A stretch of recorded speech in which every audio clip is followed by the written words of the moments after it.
Hi, everyone, and welcome to the Franchising Matters video series brought to you by Reshift Media. My name is Steve Bjors, and I'll be your host. I'm joined today by Ford Saeks.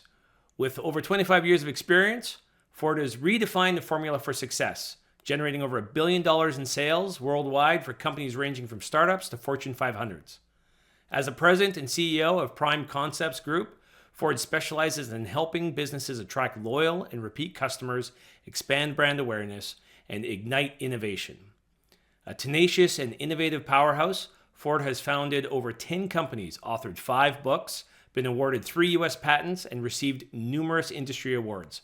His knack for uncovering hidden opportunities and driving growth is absolutely unparalleled. Ford, I couldn't be happier to have you here today. Thank you so much for joining us. Well, I'm so glad to be here. I'm looking forward to the episode. That's good. That's good. I didn't know we had an in-studio audience. That's fantastic. So right off the top, Ford, you're obviously plugged into business and franchising. Would love for you to share any insights or trends that you think franchisors should be keeping their eye on. Well, there's technology disruption right now, and the biggest disruption right now is artificial intelligence, AI. You've got 3 big players in the market. You've got Microsoft with Copilot. You've got Google with Gemini. And then you have Amazon with Anthropic. And so in the franchising world, whether you're a B2C or B2B brand, or whether you're a private equity group that owns multiple brands, or, a franchisee, the technology is really disrupting it. It's disrupting how people consume information, how people find solutions, how they make buying decisions. So every step of the customer journey is being impacted. So right now, like when I do an opening keynote or a closing keynote for a franchise brand, I either speak on business growth acceleration, local area marketing, or how do you use AI to really leverage, regardless of what your role is. The great trends. As you're looking at those trends, are there any red flags you see in any of those areas or any other areas? Yeah, I think the red flag is sitting on the sidelines. When I have a group or do a virtual presentation, or go in as a strategic consultant with a franchise brand to help them get more franchisees, when it comes to AI on a scale of 1 to 10, they think they are at a 7 or 8. Oh, I understand it. I've played with ChatGPT, or I've played with this AI tool. But then when I actually get further into it, they don't know what they don't know. And so that's what the red flag is, that they need to be open-minded, coachable, and have both eyes open and realize that this is really changing a lot of things so the red flag is, don't sit on the sidelines. Make sure you're educated, make sure you're informed, make sure you know what the pitfalls are, the landmines, because everything's accelerated right now. And so, regardless of how they work with their franchisees and their local marketing, whether they control it or they have a strategic partner, AI is disrupting everything. I totally agree. And curious, so AI is obviously hitting everything. You just said a few: operations, marketing. Is there a specific area you think franchise systems should really be leaning into AI? Do you see a certain part of the business that you think is more opportune for franchise systems at this time? It's really 4 different buckets, right? So ultimately, the reason they should care is it's going to help them automate their processes, improve the customer experience, and make better decisions. But as it relates to the different roles, you've got the operations and finance bucket. So certainly it can help there, and there's pros and cons and things they need to keep private. And then, of course, the marketing and sales bucket, every touch point of the customer journey. And then, of course, the customer experience bucket. How are they communicating and building their brand online, and how are they influencing it? Because at the end of the day, they don't own their brand. They think they own their brand, but they only influence the brand. The brand is what the prospects and the customers feel the brand is. So, it's really more, whenever they talk about branding, yeah, you can have a great brand, but the brand is the interpretation that the space you hold in your prospects and your customer's mind. And so really they can use the tools. When I say the tools, there's thousands of them. But in this year, you're going to see more disruption than in any year prior. I mean, it's really going to change the landscape of relationships and communication. I love it. I love how you think about branding. That's very interesting. I love that. Well, so Ford, you speak to so many different companies, successful companies. Obviously, you've written these great books. What are the common traits you've observed with successful franchise systems? Well, I've been in the franchising world now for 3 decades. I've been on both sides of the fence as a franchisor and a franchisee, and I understand the top challenges. The franchisor wants their franchisees to follow their systems and to take personal accountability for their own results. And the franchisee wants more business and they expect corporate to just make the phone ring or drive people into their business. So we know what the basic challenges are in franchising, but the ones that I've seen that are successful do a variety of things. And so if you're watching this episode or listening to this episode as a podcast, congratulations. I'm sure you're already doing a lot of things well. We're not here to try to tell you that you're doing it right or wrong. And full disclosure, since I'm the speaker today, this is for educational and informational purposes only. Do not hold Reshift Media or anybody else responsible. Do your own due diligence. Okay, so I put my own disclaimer as a guest. But what I would say is, it's not what you know, it's how well you execute. So I think that the ones that are successful do a great job of communicating back and forth, having great franchise relations with their franchisees. They leverage their franchise advisory council. They leverage the regional developers. They have two-way communication. At the same time, they realize that the 80-20 rule, 20% of their franchisees make most of the money, 20% of their franchisees cause all the problems. So sometimes they have to prune their system and, take back certain locations or territories or, try to coach them up to success. But sometimes that dog just doesn't hunt. So the ones that I've seen that are successful are the ones that really do a great job of building the relationship, treating their franchisees fair, but also helping them follow the systems. And, for my show, so I go live Wednesdays at 11 a.m. Central on Fortify Live. But I have business owners outside of franchising, inside of franchising. For you, this is franchise specific, so I certainly get it. And, I see the trends in every business. They have the tools, they have the systems, but they don't necessarily use them, or they've used them poorly. And then they wonder why they don't get the results. So they might say, well, direct mail doesn't work, or pay-per-click ads don't work, or Google service ads don't. No, everything works if you have the right formula and combination of the copy, the creative, and the target market. It's just a lot of times they miss those marks, or they try to jump on the newest bandwagon of new bells and whistles. And even though I specialize in business growth, and I'm not talking a lot now on AI, I'm not just seduced by technology. I don't think it's a replacement for everything, but I do think it's going to replace humans that aren't using it.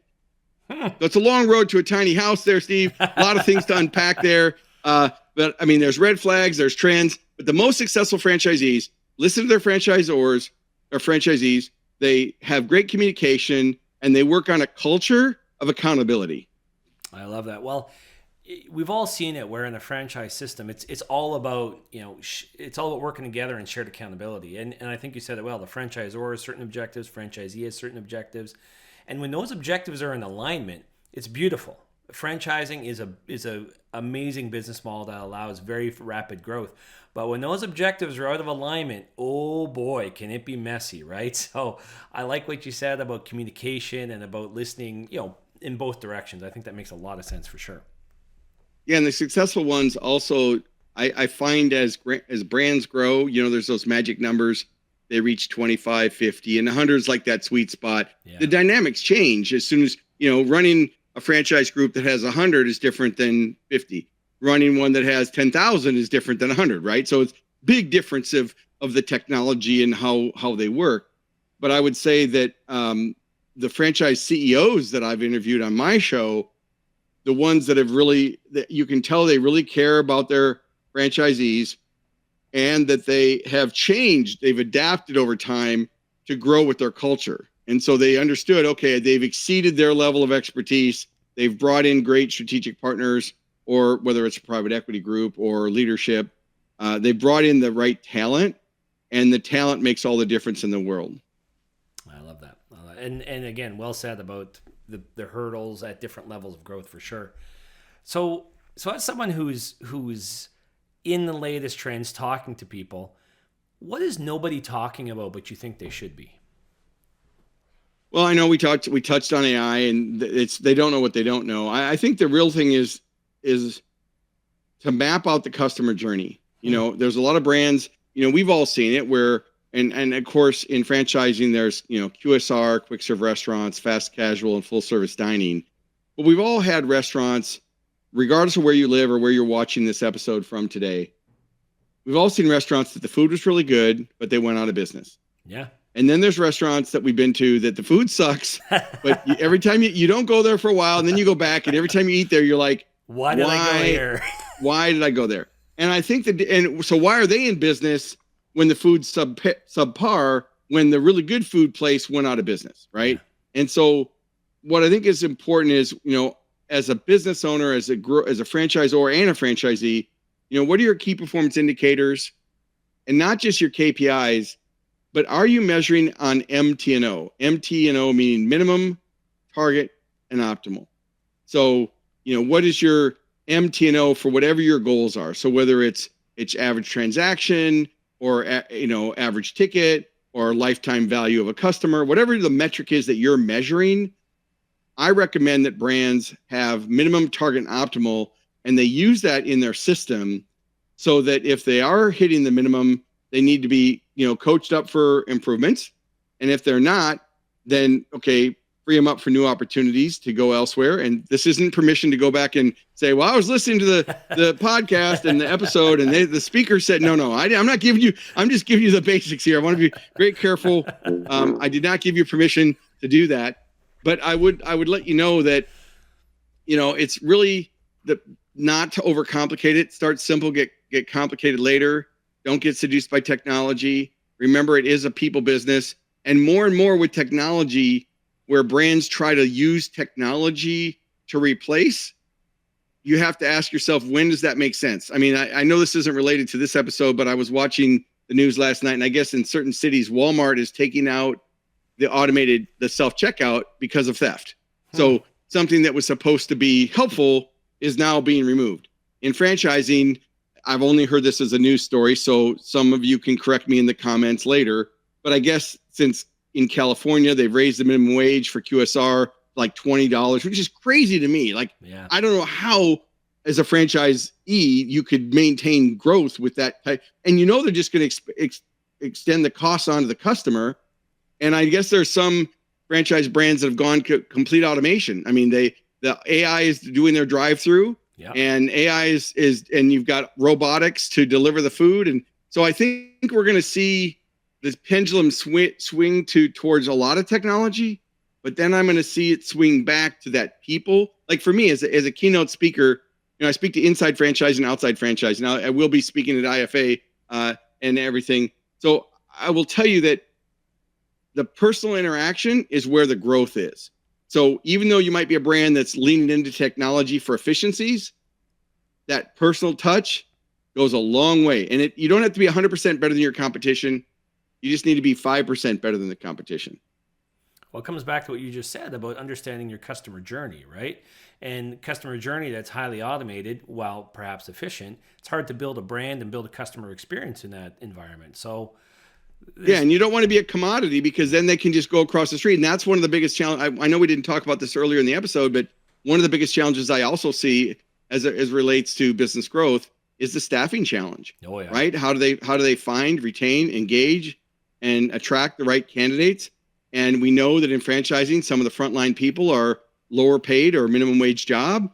And it, again, depends on where in the world you are. I realize it's different in different countries, but I would just say that people side, building a strong culture, and you have to create a culture where they're engaged, not just for pay, because pay won't do it. In the introduction, you said I started over 10 companies, and I've had thousands of employees over the years.